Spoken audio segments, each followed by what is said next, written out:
Classification of accounts according to the modern approach. Classification of accounts as per the modern approach. इससे पहले हमारा जो हुआ था classification of accounts, that is traditional approach. तो ये classification of accounts modern approach. Now, as far as modern approach is concerned, accounts are classified into different categories, that is assets, liabilities, capital, revenue and gains, expenses and losses. I'll explain you one by one in detail. Assets, क्या होता है assets? Assets means all tangible or intangible properties or rights which are owned by the business having monetary value. फिर से एक बार, assets are those tangible or intangible properties or rights which are owned by the business and having the monetary value are called as what? Assets. In short, business के ownership में वो सारी चीजें, वो सारी प्रॉपर्टीज है जो जिनका मॉनेटरी वैल्यू, मतलब जिसको हम लोग कन्वर्ट कर सकते हैं जिसमें कैश में, वो सारी चीजें जो है बिजनेस के लिए क्या होगी? असेट्स होगी. एग्जांपल देखते क्या क्या होगा. कैश अकाउंट, हमारे बिजनेस में कैश है तो ये हमारा असेट होगा. बैंक बैलेंस है, बैंक में पैसा है, cash at bank, cash in hand, हमारे हाथ में पैसा है, बिजनेस में पैसा है, कैश एट बैंक मतलब बैंक अकाउंट, ये हमारा असेट है. लैंड अकाउंट, हमारे बिजनेस के पास खुद की जमीन है, that is asset. Building account, अगर हमारे बिजनेस की बिल्डिंग है, दैट इज असेट. प्रीमाइसेस मतलब जगह. वर्ड्स आते हैं free hold premises and lease hold premises. Free hold premises का मतलब ऐसी जगह जिस पर किसी का चार्ज नहीं है, एंड लीज होल्ड प्रीमाइसेस मतलब ऐसी जगह है जो हमने लंबे समय से भाड़े से ली है. Next is machinery account. हमारे बिजनेस में मशीन्स है, बिजनेस में क्या है? मशीन्स है, या फिर मशीन का दूसरा नाम है इक्विपमेंट है, कुछ इक्विपमेंट्स लगे हुए हैं. फर्नीचर है, तो टेबल, कबर्ड्स, कुर्सी, शेल्फ्स, ये सारे फर्नीचर है. Motor car, motor lorry, motor van, अगर हमारी बिजनेस की ओनरशिप में ये गाड़ी है तो ये हमारा एसेट होगा. इन्वेस्टमेंट, हमारे बिजनेस ने कहीं पर इन्वेस्ट किया है, किसी कंपनी के शेयर्स में इन्वेस्टमेंट किया है, किसी बैंक में फिक्स डिपॉजिट रखा है, तो इन्वेस्टमेंट अगर हमने किया है तो ये हमारा एसेट है. And goodwill, this is an intangible asset. It's a reputation of business measured in terms of money. Business का मार्केट में नाम है जिसकी वजह से हम लोग बाकी लोगों से ज्यादा प्रॉफिट कमा रहे हैं. That reputation measured in terms of money is called as what? Goodwill. एक बार फिर से असेट, तो असेट क्या होता है? ऑल टेंजिबल और इनटेंजिबल प्रॉपर्टीज और राइट्स. टेंजिबल जिसको हम लोग देख सकते हैं, छू सकते हैं. इनटेंजिबल जिसको देख नहीं सकते, छू नहीं सकते. जैसे बिल्डिंग, मशीनरी, फर्नीचर, ये टेंजिबल है. तो गुडविल ये क्या है? इनटेंजिबल है, इसको हम लोग देख नहीं सकते, छू नहीं सकते. इट्स अ रेपुटेशन, मार्केट में बिजनेस का नाम है जिसकी वजह से हम लोग बिजनेस में एक्स्ट्रा प्रॉफिट कमा रहे हैं.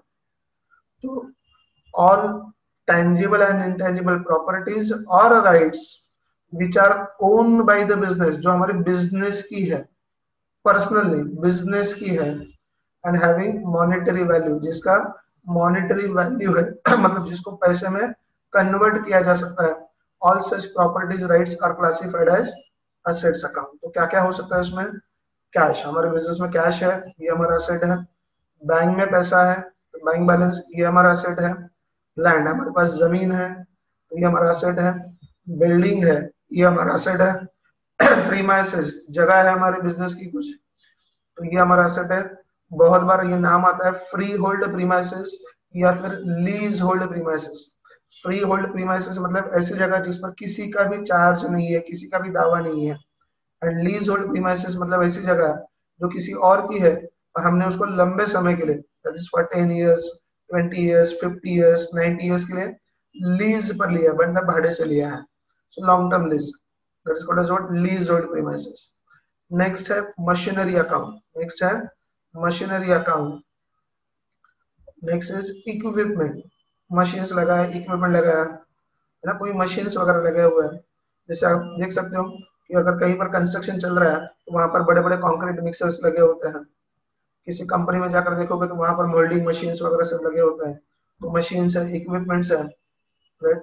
फिर फर्नीचर, तो अगर आप किसी ज्वेलरी शॉप में जाओगे तो वहां पर बहुत सारे विंडोज होते हैं जहाँ पर डिस्प्ले होता है, तो वो सारा फर्नीचर, ये बिजनेस का सेट होगा। Motor car, motor van, motor lorry, अगर ये हमारे बिजनेस की है तो ये हमारा असेट है।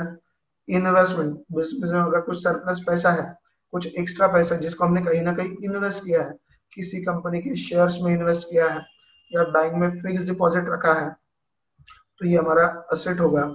And goodwill, that is reputation of the business, market में बिजनेस का अच्छा खासा नाम है जिसका हम लोग एक्स्ट्रा पैसा कमा रहे हैं, that is called as what, goodwill.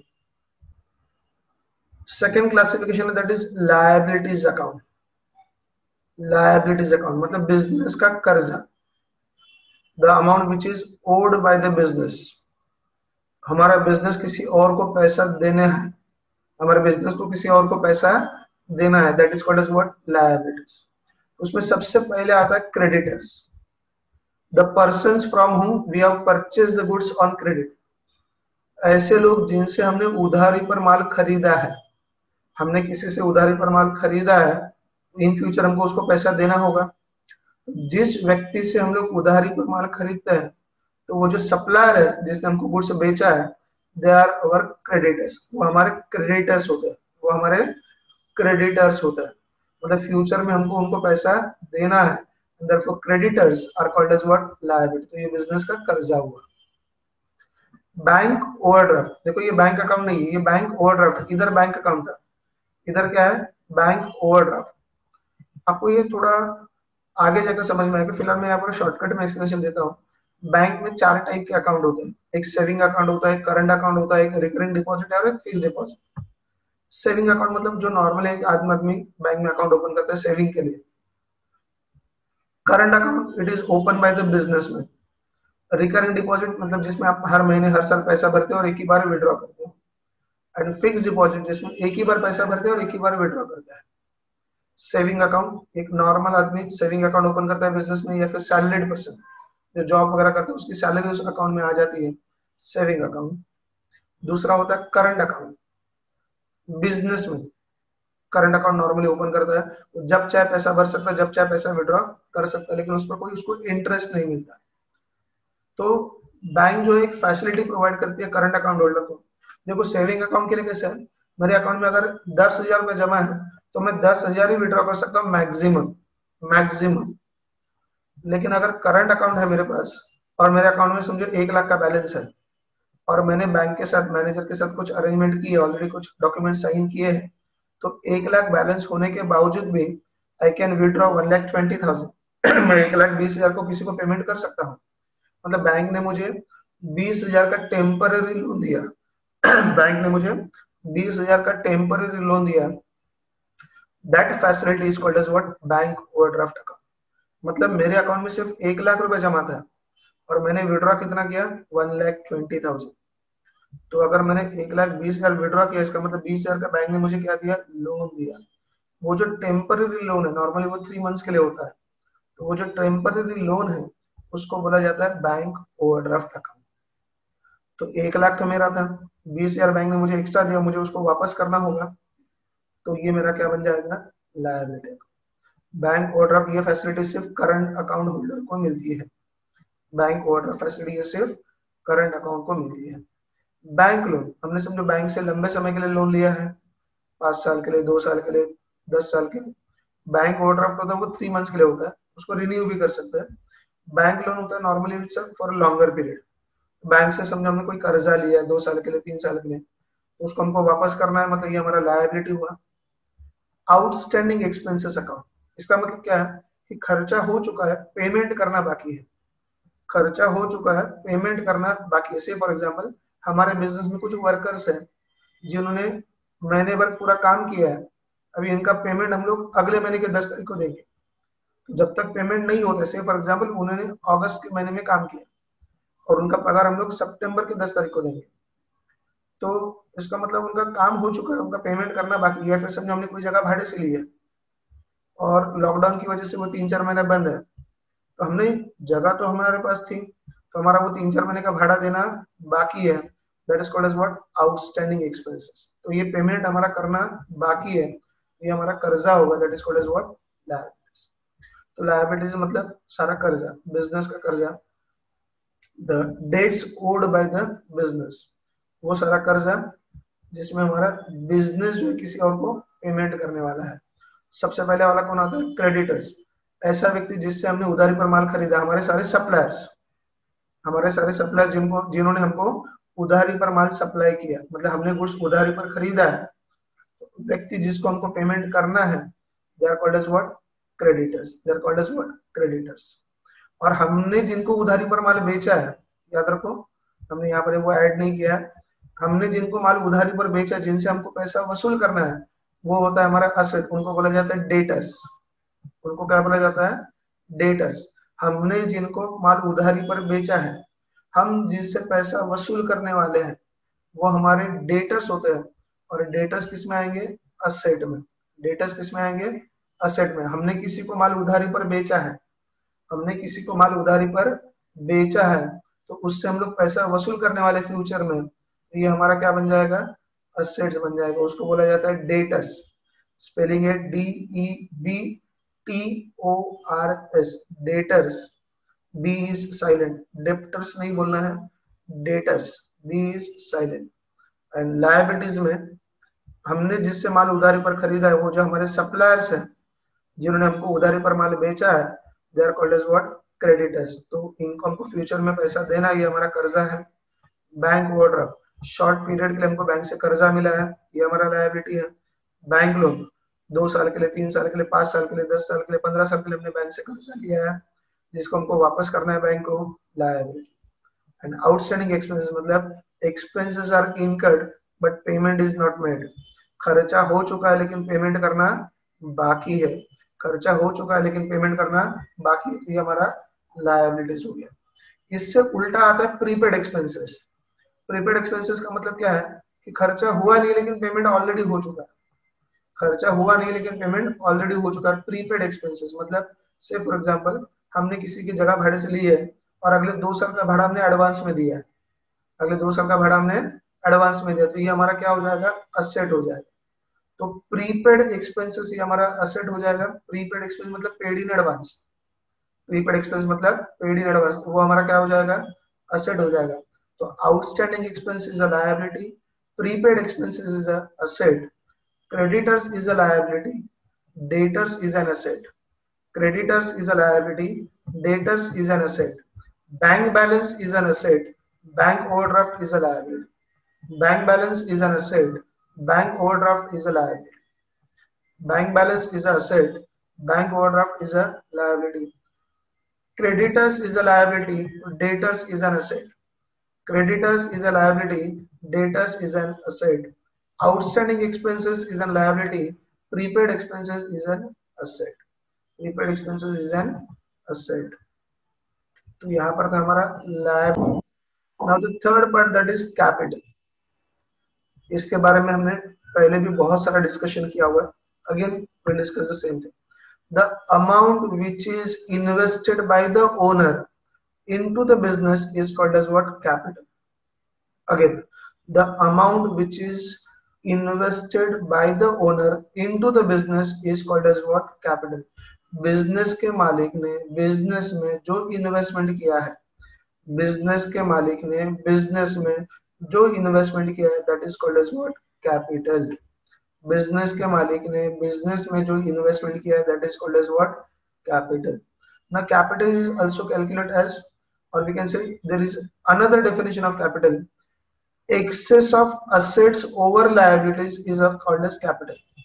फिर से एक बार, excess of asset over liabilities, excess of assets over liabilities is called as capital। हमारे पास assets जो ज्यादा है किससे, liability से, वो हमारा capital है। एग्जाम्पल देके प्रूव करता हूँ। समझो हमारे पास हमारे बिजनेस ने एक 30 लाख का प्रॉपर्टी लिया, 30 lakhs का प्रॉपर्टी लिया, जिसके लिए बैंक में से हमने कर्जा लिया 20 लाख का, 20 lakhs। फिर से एक बार, हमारे बिजनेस ने प्रॉपर्टी खरीदा 30 lakhs का, उसके लिए बैंक से हमने कर्जा लिया 20 lakhs। 30 लाख का प्रॉपर्टी खरीदा, 20 लाख का कर्जा लेकर बैंक से, तो इसका मतलब ओनर ने कितना कंट्रीब्यूट किया? सो 30 lakhs minus 20 lakhs that is 10 lakhs।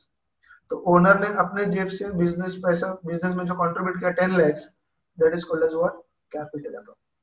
So what is capital? The amount which is invested by the owner into the business is called as what? Capital. Business के मालिक ने बिजनेस में जो इन्वेस्टमेंट किया है that is called as what? Capital. दूसरा definition क्या है?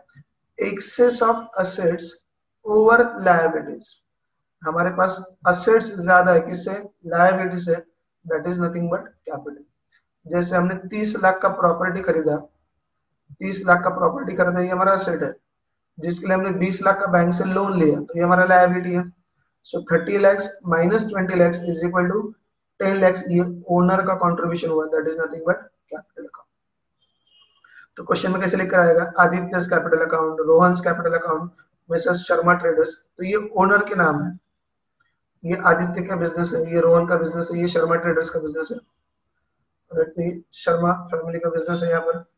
तो आदित्य's कैपिटल, रोहन्स कैपिटल, ये शर्मा का बिजनेस है, तो ये ओनर्स के नाम है।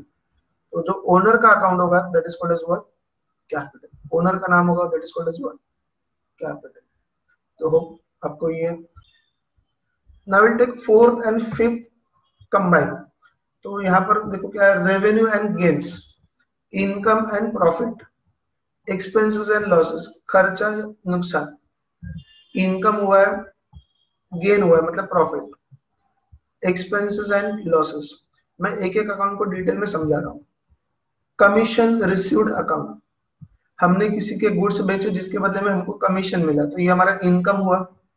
हमने किसी के गुड्स बेचे, किसी और बिजनेस के गुड्स बेचे दलाली पर, जिसके लिए हमको दलाली मिला मतलब कमीशन मिला, तो commission received is an income. वही अगर कमीशन पेड होता,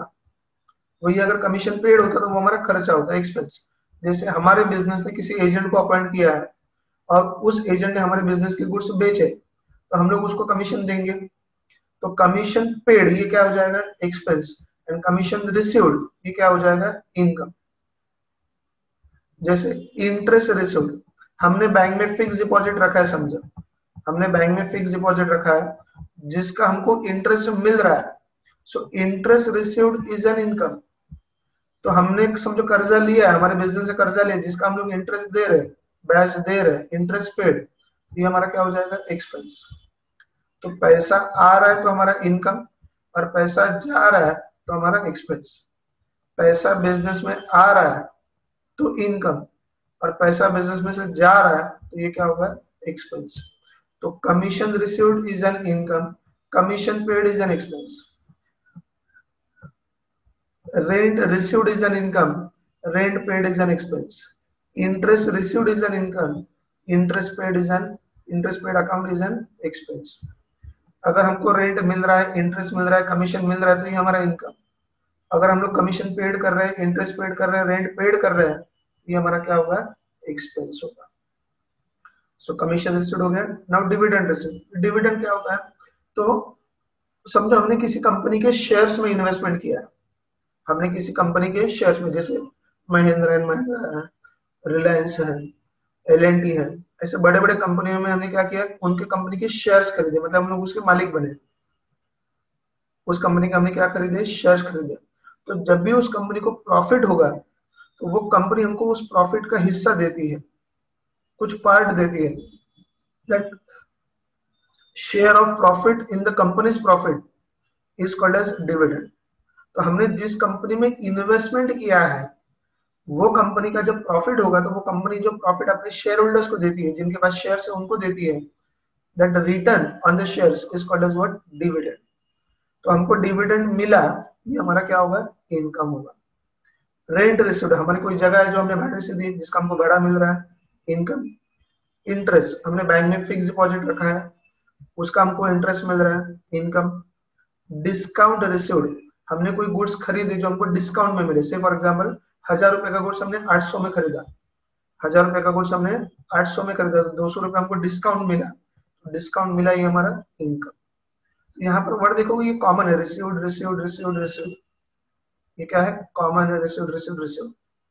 तो commission received, dividend received, rent received, interest received, discount received, ये सारा हमारा क्या होगा, इनकम।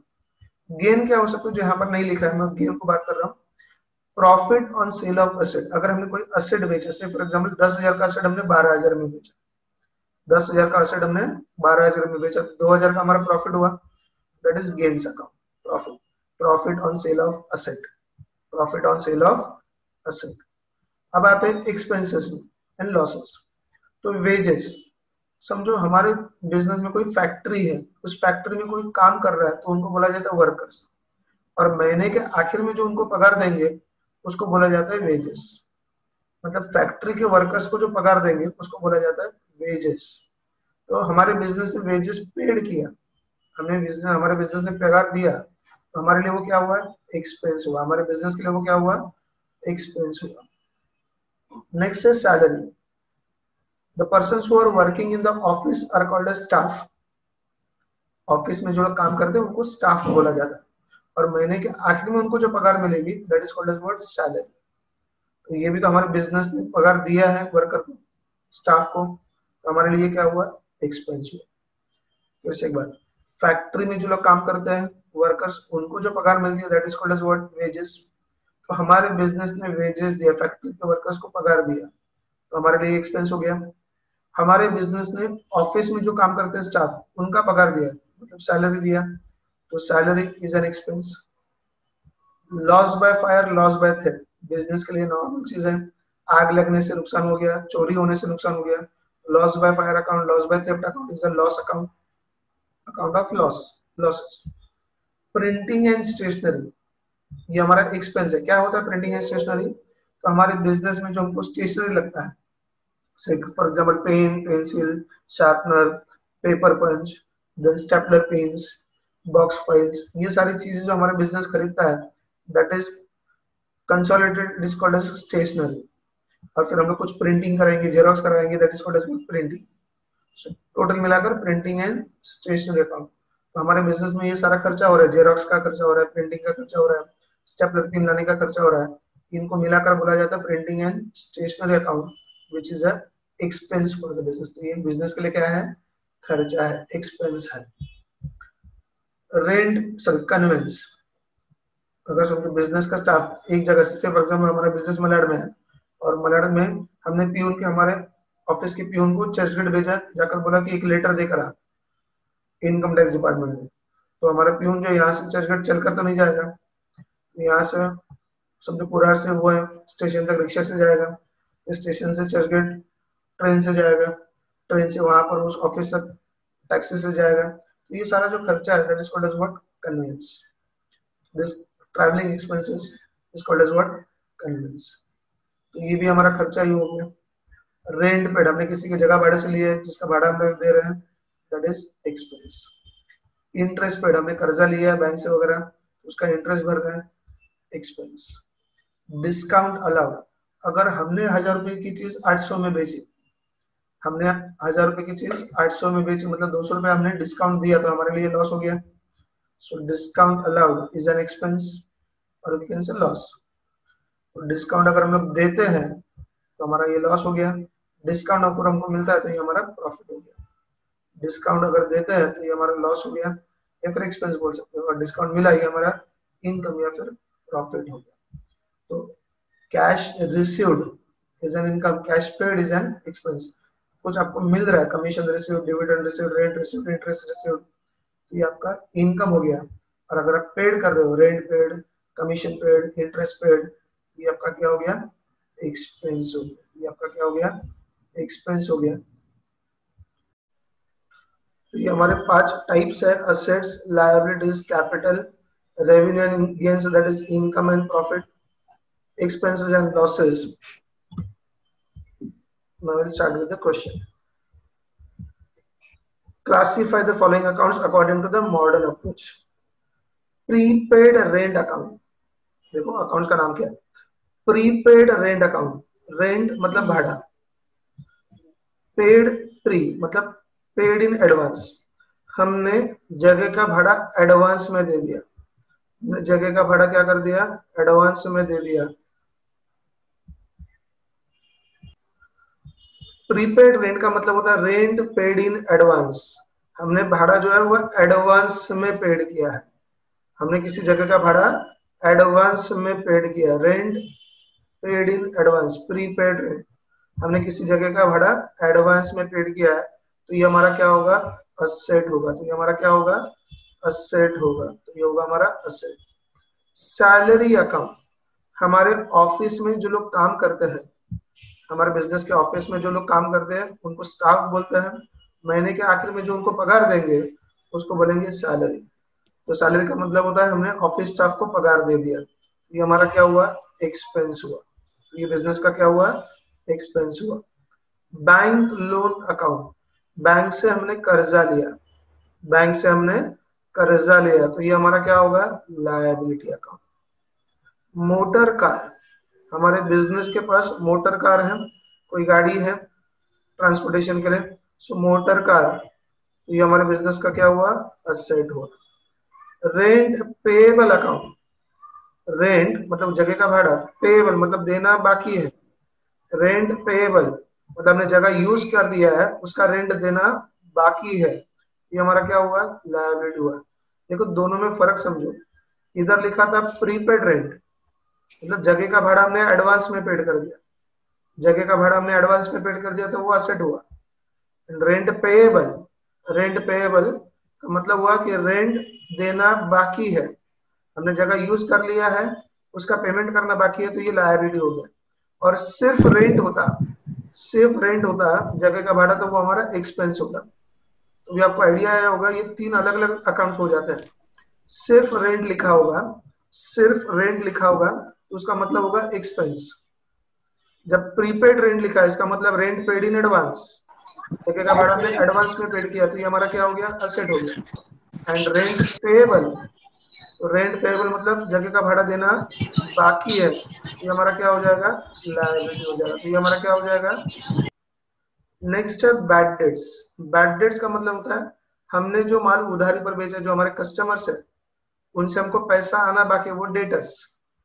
हमने जिनको कस्टमर्स को जिनको उधारी पर माल बेचा है, जिनसे हमको पैसा आना बाकी है, वो हमारे डेटर्स है। अभी उस डेटर्स में से कुछ पैसा वसूल नहीं होने वाला है। जैसे समझो हमने 10,000 का माल उधारी पर बेचा है, तो हमको डेटर से 10,000 रुपये आने वाला है, उसमें से 2,000 रुपये हमारा डूब गया, that is bad debts. Bad debts, जो हमारा उधारी पर गुड्स बेचा है, कस्टमर से जो पैसा आना बाकी था, डेटर से जो पैसा आना बाकी था, उसमें से कुछ पैसा डूब गया, दैट इज बैड डेट्स। तो ये हमारा नुकसान हो गया, तो ये क्या होगा, it's a account of loss. तो बैड डेट्स हमारा नुकसान हो गया, कस्टमर से पैसा वसूल नहीं हो रहा है, कस्टमर से पैसा वसूल नहीं हो रहा है, तो ये हमारा क्या हो गया, लॉस। अगला वाला अकाउंट है कॉपीराइट। तो ये कॉपीराइट अकाउंट, तो कॉपीराइट्स का मतलब ये होता है कॉपी करने के राइट्स। मतलब अगर मैंने कोई बुक लिखा है या फिर मैंने कोई पिक्चर बनाई है, if I am a producer, जैसे करण जौहर है ना, शाहरुख खान, उनका भी एक कंपनी है, तो उनकी कुछ कंपनियां हैं जो प्रोड्यूस करती है, प्रोड्यूसर। तो उस पिक्चर की कॉपीज निकाल कर बेचने का अधिकार जो होता है, कॉपीराइट।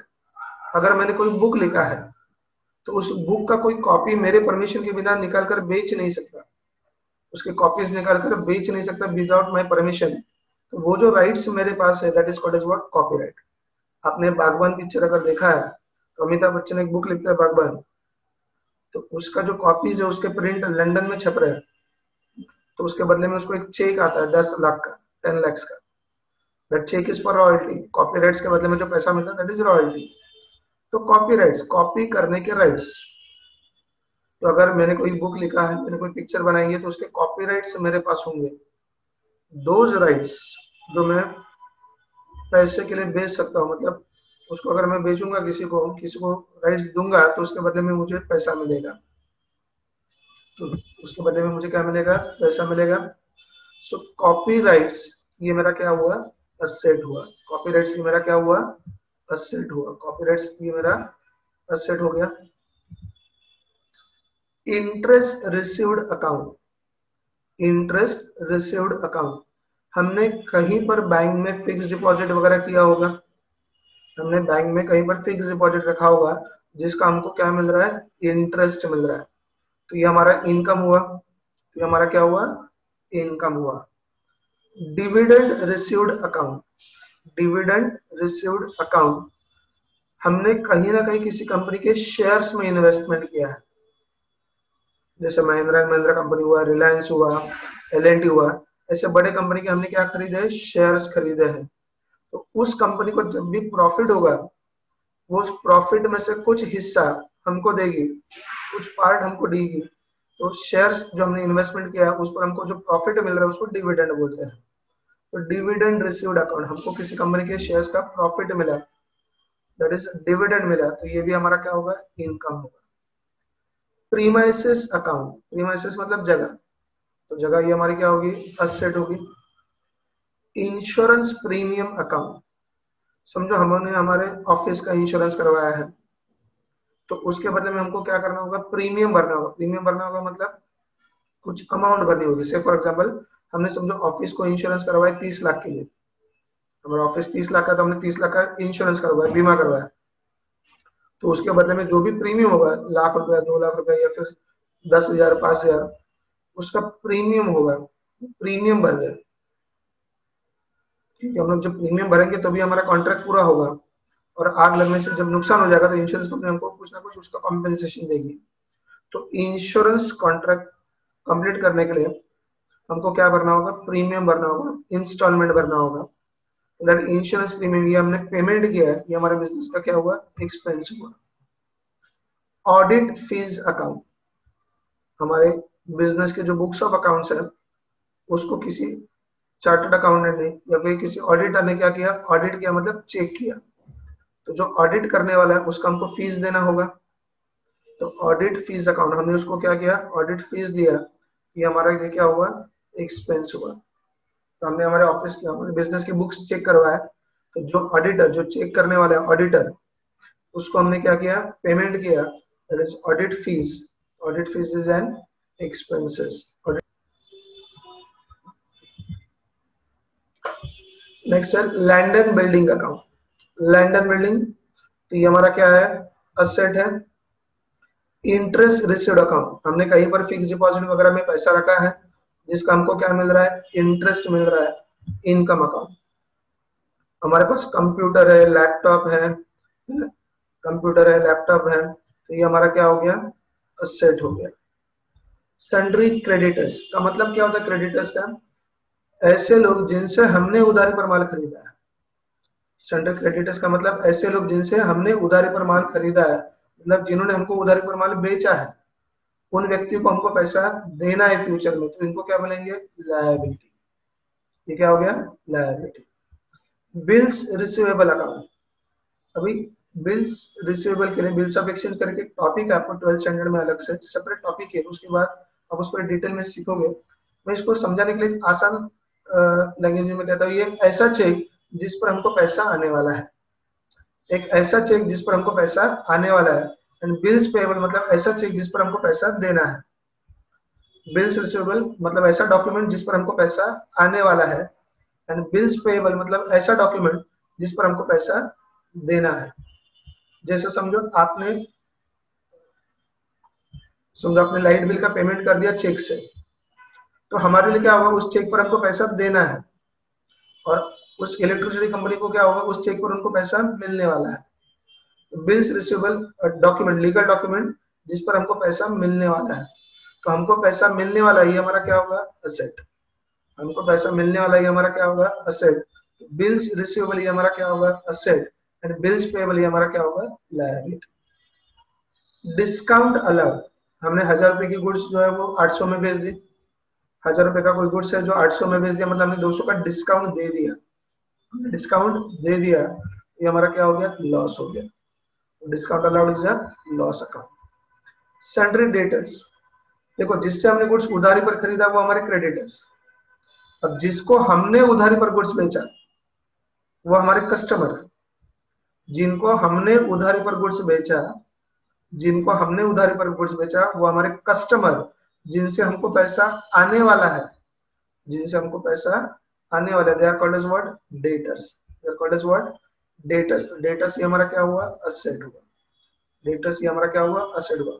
क्रेडिटर्स मतलब सप्लायर्स, याद रखो क्रेडिटर्स मतलब सप्लायर्स, जिनको हमको पैसा देना है तो लायबिलिटी। डेटर्स मतलब कस्टमर, डेटर्स मतलब कस्टमर जिनसे हमको पैसा लेना है, जिनसे हमको पैसा आने वाला है, तो ये हमारा क्या होगा, असेट।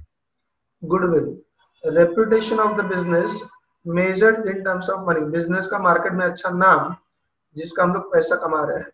बिजनेस में मार्केट में बिजनेस का नाम अच्छा खासा है, जिसका हम लोग ज्यादा प्रॉफिट कमा रहे हैं बाकी बिजनेस से, that is called as what, goodwill. So goodwill is an intangible asset. Goodwill is an intangible asset. Freight account, समझो हमको गुड्स को डिलीवर करना है एक जगह से दूसरी जगह पर, से फॉर एग्जांपल मुंबई से दिल्ली गुड्स भेजना है, तो बाय रेलवे भेजेंगे, बाय एयर भेजेंगे, तो उसका जो हमको railway charges, airport air transport का चार्जेस देना होगा, that is called as freight. That is called as what, freight.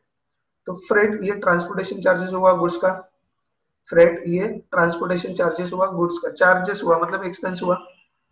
तो गुड्स को एक जगह से दूसरी जगह पर हमको भेजना है बाय रेलवे बाय एयर, तो उसका railway charges, airport air transport charges भरना होगा, that is called as what, freight. तो गुड्स के लिए वो चार्जेस भरने होंगे, that is called as what, freight. तो ये हमारा एक्सपेंस हुआ, खर्चा हुआ। डिस्काउंट रिसीव, हमने समझो 1000 रुपए की गुड्स जो है वो 800 में खरीदी, 1000 रुपए का कोई गुड्स है वो हमने 800 में खरीदा, मतलब हमको 200 रुपए का डिस्काउंट मिला। हमको क्या मिला, 200 रुपए का डिस्काउंट मिला। तो ये हमारा क्या होगा, इनकम या फिर प्रॉफिट बोल सकते हो। ये हमारा इनकम हो गया या फिर प्रॉफिट। बिल्स पेएबल, ऐसा डॉक्यूमेंट जिस पर हमको पैसा देना है, ऐसा डॉक्यूमेंट जिस पर हमको किसी को पैसा देना है। बिल्स रिसीवेबल मतलब पैसा आना है, असेट। बिल्स पेएबल मतलब ऐसा डॉक्यूमेंट, ऐसा चेक जिस पर हमको पेमेंट करना है, तो ये हमारा liability. And Amit capital account, तो नाम ही बता रहा है ये अमित का कैपिटल है, Amit is owner of the business, तो ये क्या होगा, कैपिटल अकाउंट। ये क्या होगा, कैपिटल अकाउंट। बढ़ते हैं अगले वाले पार्ट में।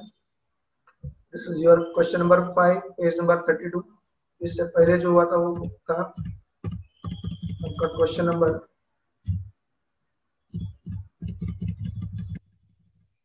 4 पेज नंबर 31। ये इलस्ट्रेशन वाला आपका क्वेश्चन था, क्वेश्चन नंबर 4 पेज नंबर 31। और अभी जो क्वेश्चन है वो क्वेश्चन नंबर 5 पेज नंबर 32 चल रहा है ना। Interest on fix deposit account, हमने बैंक में फिक्स डिपॉजिट रखा है जिसका हमको क्या मिल रहा है, इंटरेस्ट मिल रहा है। ये हमारा इनकम हो गया। देखो बार बार आप देख रहे हो तो वही अकाउंट से रिपीट हो रहा है। बैंक ओवरड्राफ्ट, हमारे पास कोई करंट अकाउंट है हमारे बिजनेस का जिस पर हमको ओवरड्राफ्ट मिला है, मतलब जितना पैसा उससे हमने ज्यादा विड्रॉ किया, मतलब बैंक से हमने कर्जा लिया है, ये कौन सा अकाउंट हुआ, लायबिलिटी।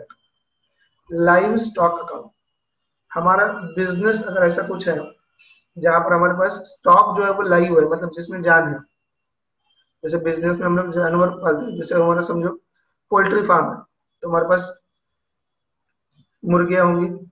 हमारा अगर पोल्ट्री फार्म का बिजनेस है तो चिकन्स जो हमारे पास है दैट इज लाइव स्टॉक। अगर हमारा समझो मिल्क सप्लायर का हमारा बिजनेस है, तो वहां पर अगर समझो हमारे पास तबेला है तो तबेला में जानवर होंगे, गाय भैंस होंगी, that is a live stock account, stock in which there is a life.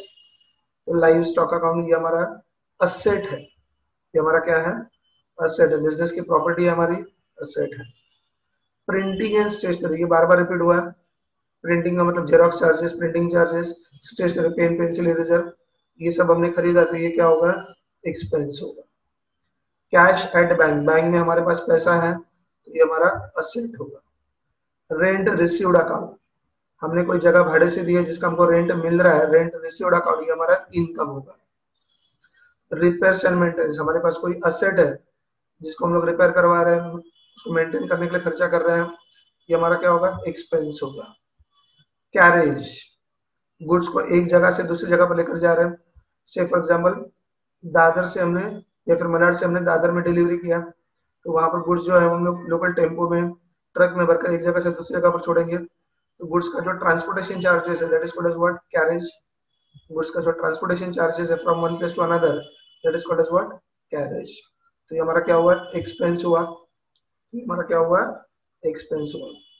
Outstanding rent, outstanding rent का मतलब क्या हुआ कि रेंट मतलब भाड़ा, आउटस्टैंडिंग मतलब हमने किसी की जगह यूज की है जिसका पेमेंट करना बाकी है। आउटस्टैंडिंग रेंट का मतलब क्या हुआ, रेंट का पेमेंट करना बाकी है, रेंट का पेमेंट करना बाकी है, हमारा क्या होगा, लायबिलिटी। कमीशन रिसीव्ड अकाउंट, हमने किसी के गुड्स बेचे होंगे, किसी और बिजनेस के गुड्स बेचे होंगे जिसके बदले में हमको कमीशन मिला, कमीशन मिला, तो कमीशन मिला, ये हमारा क्या होगा, इनकम होगा। बैंक लोन, बैंक से हमने कर्जा लिया, बैंक से हमने कर्जा लिया, तो ये क्या होगा, लायबिलिटी। एंड इलेक्ट्रिसिटी बिल, हमने क्या किया, लाइट का बिल भरा, तो इलेक्ट्रिसिटी चार्जेस का पेमेंट किया, तो ये हमारा क्या होगा, एक्सपेंस होगा। ये हमारा क्या होगा, एक्सपेंस होगा।